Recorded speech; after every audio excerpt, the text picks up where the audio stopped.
I'm Nicky Gumbel. I'm the Vicar of Holy Trinity Brompton here in London, and I've had the privilege of working with Leadership Network in Europe as part of the European Church Planting Network, and we've done this for the last 4 years. The leadership communities have been invaluable to us as they provided a gathering of entrepreneurial and innovative church leaders from across Europe, united in a kingdom focus. And we've been inspired and challenged, and have always come away realizing that there is so much more to do. It's been wonderful to see all the amazing work that's going on right across Europe, and encouraging to see that the way in which ideas develop over the course of time, and then to see tangible results being realized. HTB's church planting strategy has developed enormously through these events, and the time away has allowed us to step back, take a good look at what God is doing, and to see where we might go next. It's also given us a really strong network of new friends from right across Europe. And since participating in these events, we've run smaller versions of them back here in London. So rather than going away with lots of knowledge but little understanding of how to implement, we found that participants leave ready to implement what they've learned. And it's this that's enabling rapid change. And we are really excited about being part of it.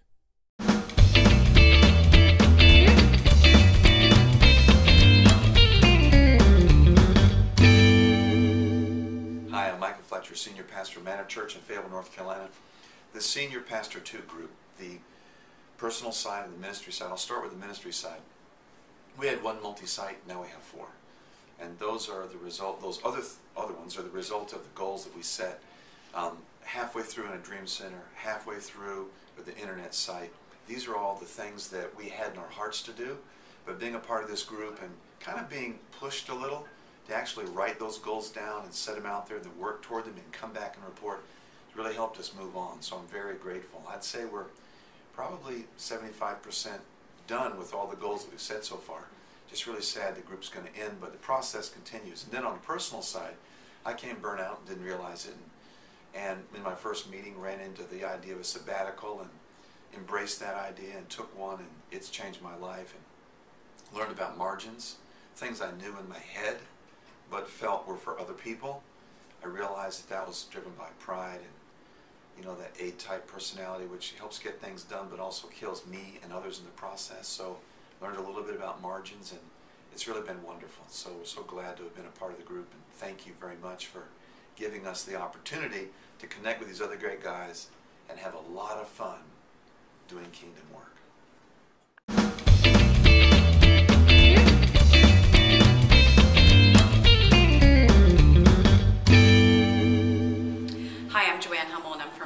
Bible Fellowship, and just have loved being in the Global Leadership Connections group. We're honored to have been invited, and our big aha moment came the second time that we met, because we were being challenged to put together local and global ministry for the first time in the history of our church. And it was at this meeting in this room behind me that that idea came to fruition and birth. Changed our entire strategy from what we had before, for existing for about 20 years, to what we're now unveiling this year in 2012. So we're excited about that, and just thank you for the opportunity and for the vision of putting something like this together. Like-minded churches doing this together has been a blessing. Thank you very much.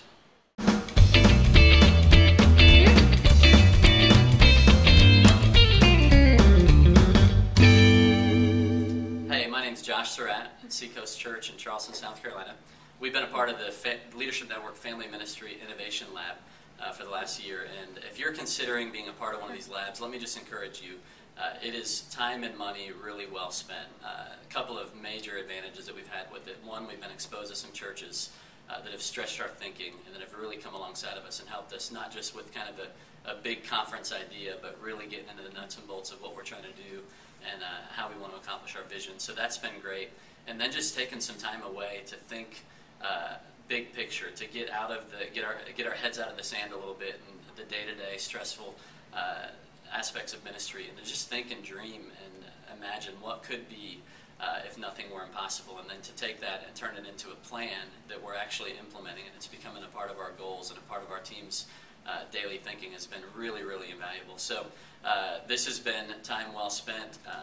If you spend time on any conferences or large events, I would say this kind of an event is much more valuable because we're actually able to process what we're going through with key leaders around the country who are speaking at those conferences, but here they're actually interfacing with us one-on-one. So it's been an incredible time for us, and we'll be continuing to be a part of them in the future, so hope to see you guys there.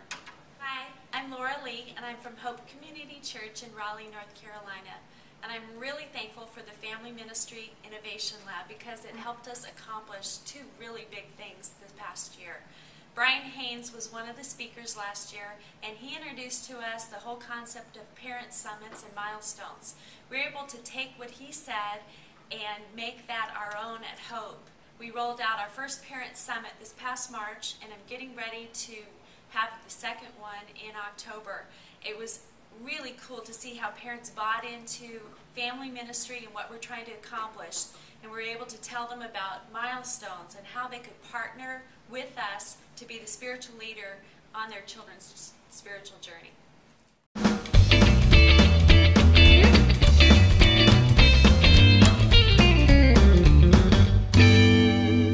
My name is Dave McDonald, and I'm the teaching pastor at Westwinds Church in Jackson, Michigan.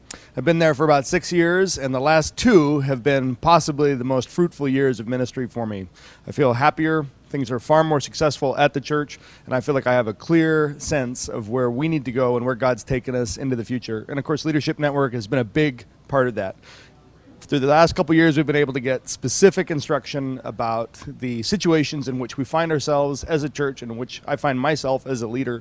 And it's pretty cool to be around other people who've been able to provide coaching and mentoring about where we're going tomorrow. Thanks. Give more money. Seriously.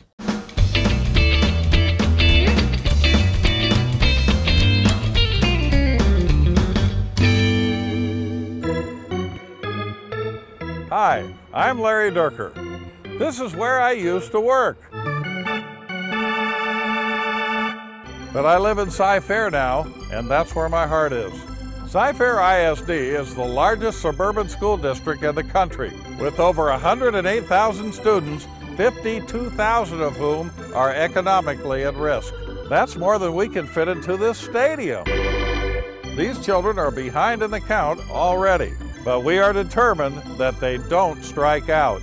Cy-Hope is a nonprofit organization formed to give these kids a better chance.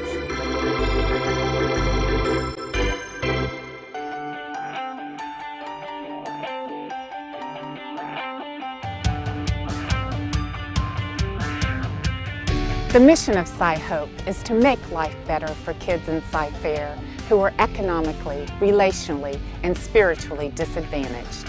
Our vision is to mobilize the entire community to provide opportunities that will enable at-risk children to grow up to be productive citizens.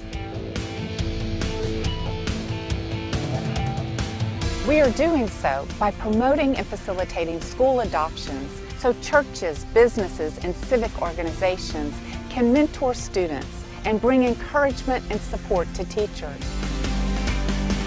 Our goal is to help every school receive exemplary status. We are also establishing Hope Centers near at-risk schools where kids can come after school to get help with their homework, learn life skills, and form healthy, life-changing relationships with adults. We are partnering with organizations like the Boy Scouts of America, Young Life, and the Houston Choral Society, because every child should have opportunities that these organizations provide. These opportunities include Camp Lemonade, held at Jellystone Park this last summer. Children who never dreamed of such an opportunity are able to enjoy summer camp at no cost to them. We have partnered with the Houston Food Bank to start the Backpack Program. Every Friday, children who would otherwise go hungry receive a pack of pre-packaged nutritious meals that they can take home. For about $4.50, we can make sure a child doesn't go hungry for the weekend.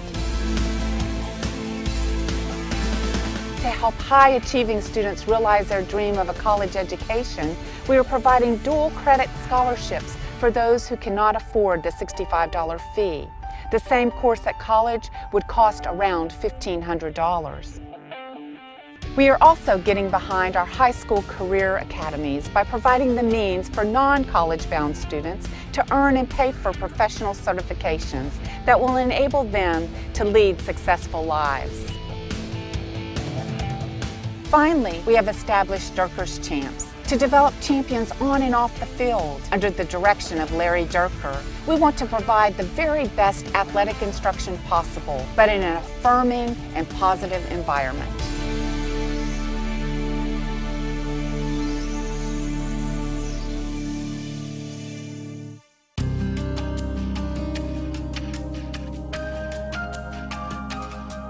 Experts warn that by 2040, over 30% of the Texas workforce will not have a high school diploma, and the average annual income will drop by $6,000. Those are disturbing facts, but they don't have to become a reality. Together, we can make sure that all our children have the hope of a brighter future.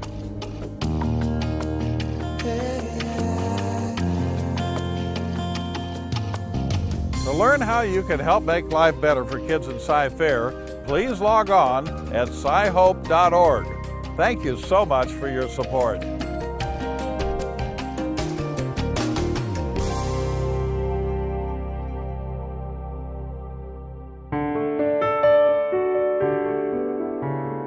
Hi, I'm Godfrey Hubert, pastor at the Foundry United Methodist Church in Northwest Houston. I've been serving here for 27 years. And last summer, Leadership Network changed my ministry, changed my life, changed this church, and as you can tell from this video, it changed our community. The way it happened is that I went on sabbatical after all these years, spent 4 months in Hawaii. Other than learning how to golf barefooted, I read Reggie McNeil's book, which was one of the must-reads my associates had given me. I picked his book, The Present Future, up first, and I never got to another book because Reggie was saying everything that I've been feeling for several years. Before I finished the book, I called Leadership Network, got in touch with Reggie, and told him that we absolutely had to be a part of the missional renaissance movement. After his due diligence, he told us we were in. That's where Cy-Hope was born. The leadership that Reggie and Eric have provided is phenomenal. And it has truly been life-changing. It is a game changer for our church.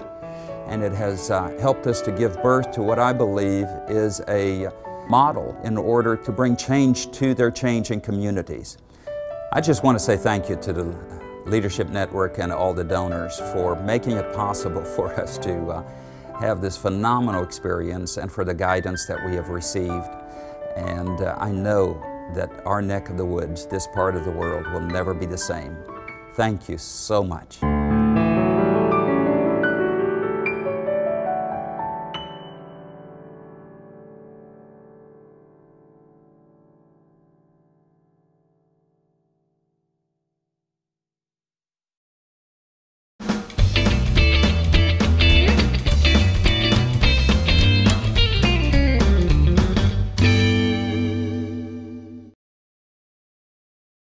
Okay guys, over at Leadership Network, sorry I'm getting this to you a little bit late. I just wanted to say thank you to the team for everything that you guys are still doing this year for us in our online campus. Chris, your ability to get all of us guys together and to kind of select the right people that we can kind of learn from each other and feed off each other is amazing, because you have totally just ruined conferences for me, because no longer is it just good enough for me to go somewhere, get inspired, go home with a nice little notebook and a swag bag and not do anything. The ability that you have helped me to put a framework around actually getting ministry done, making changes, and moving the ball forward to me was invaluable, and I'm still using it, by the way.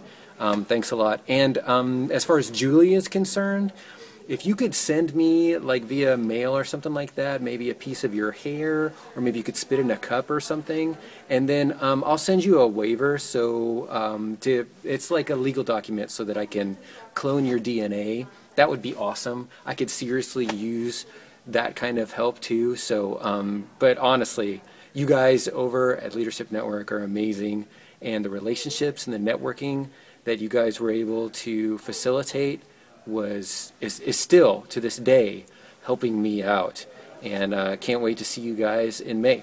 Thanks a lot.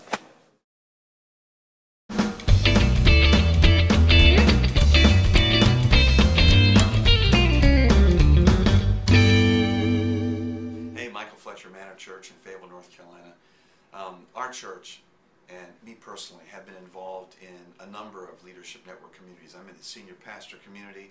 We got involved in the multi-site community, in the Dream Center lab, in the internet lab, and rapid growth. And I'm telling you that my life has changed individually, and our church has changed. First, I came here not realizing that I was burned out, and in the course of time discovered that, and then I didn't know what to do with it. And I ran into some guys in our senior pastor community that had been where I was and had taken a sabbatical, and I didn't know anything about that.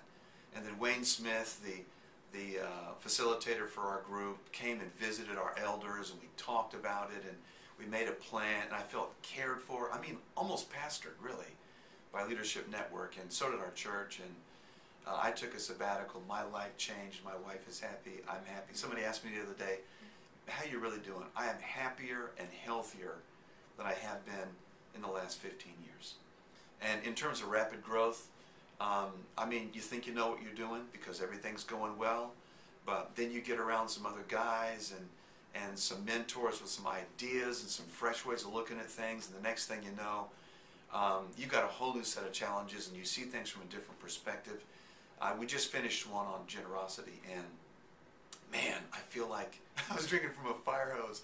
They don't teach you this stuff in seminary and Bible college, but you get around some peers and some guys that have challenges where you're strong, and where you have some challenges where they're strong, and the fellowship that comes out of that is almost equal to what you gain in terms of information and wisdom and insight and energy. I've never left here down. I've always left here feeling like these 3 days were worth an entire Bible college or seminary course. So thanks to Leadership Network. My family's stronger, my life is stronger, our church is growing, we're healthier. We got some great insight on multi-site and Dream Center, and just keep coming, man, because we're going to keep showing up. Get used to seeing us. Thank you.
I'm Stacy Spencer, Senior Pastor of New Direction Christian Church, and I'm excited to partner with Leadership Network in the release of this new leader experience called Fighting Through a Disconnect. In ministry, all of us find ourselves at some point disconnecting from the very people that God has called us to serve through fatigue, through stress, or just through busyness.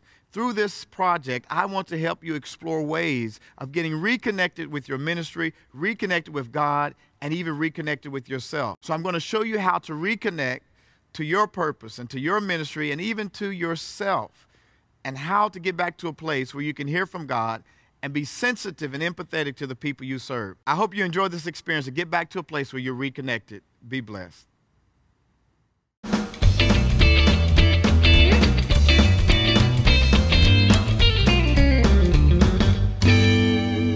Well, howdy. I'm here doing a video for the Nines, and I've got my piece of paper telling me what to do, and it says I've got to say my name and where I'm from. So my name is Perry, and I'm from my mother. God rest her soul. All right, so I'm supposed to select 1 to 3 topics, and they gave me 9 topics, but here's what I'm going to do. I just feel led to go through all 9 topics in less than 5 minutes. Some of you don't think it can be done. It can be. Here we go. Topic number 1, my preaching and teaching. What would I advise about my preaching and teaching? It's very simple. Open God's Word. The message always begins with the Word of God, not a creative element, okay? And it's best when we preach out of the overflow and not out of the, like the intake valve, the overflow of what God's doing in our life. Okay, number 2, my time. Here it is, and I had to learn this one the hard way. I manage my schedule. My schedule does not manage me. Selah. Here we go. Number 3, my staff. Here's the deal. Staff members want to work for a leader that cares more about who they're becoming than what they're doing. If we get more obsessed with their work than the person they're becoming, then we will work them to death, and nobody wants to work for a leader like that. I care about my staff, and I think most of them like me. All right, here we go. Number 4, my marriage and my family. I married Lucretia. She's my bride. The church is the bride of Jesus. I treat Lucretia like she's my bride, and the church like she's the bride of Jesus. And my little girl, I date my wife, and I date my little girl without the cell phone. If you tweet on a date about your date with your wife, you officially suck. Number 4, here we go, or the next one. Number 2, my vision. Here it is. Vision is listen to God, do what He says. Vision comes from time with the Lord. If you have to borrow your vision, that's not vision. It's not about imitation. It's about revelation. What has God told you to do? All right, here we go. With my time, my staff, my marriage, my family, my vision, my money. I'm in the ministry. We don't. Anyway, money, seriously, give. You give 10% to God. You just give 10%. That's the tithe. Some of you don't believe in the tithe. That's why your church is so broke. You give to God. You give generously to others. You give offerings, and then you spend the rest however God leads you to spend it. Cool. And if you're in ministry for money, get out. Number 7, my discipling. How do I choose who I will disciple? You know what? Right now, honestly, the Lord has laid it on my heart to disciple a group of teenagers in our church. So I spend a lot of time with a group of high school seniors discipling them because I believe God's called me to pour in the next generation. So the way I do my discipling is I just listened to God and did what He told me to do. There's a theme. All right, number 8, my gracefulness. How do I deal with extra grace required people? We kill them.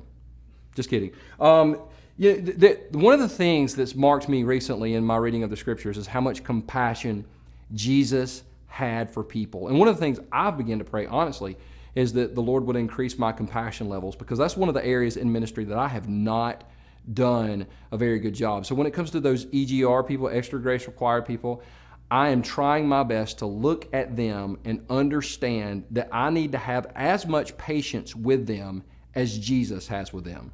That's a lot.